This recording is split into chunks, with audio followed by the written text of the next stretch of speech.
જી, તમારું નામ? મારું નામ ઓધાભાઈ બીજલભાઈ પરમાર, હાથિયાધારમાં રહું છું. શું ઘટના બની છે?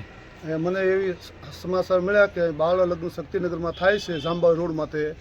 તો હું એના સ્થળ ઉપર જોવા ગયો તો બાળ લગ્ન થતા હતા અને 181 માથે હું જાણ કરી એટલે 181 વાળા મેડમ આવ્યા અને સ્ટાફના માણસો આવી ગયા અને બાળ લગ્ન અટકાવ્યા અને પોલીસ સ્ટેશને લાવેલા છે.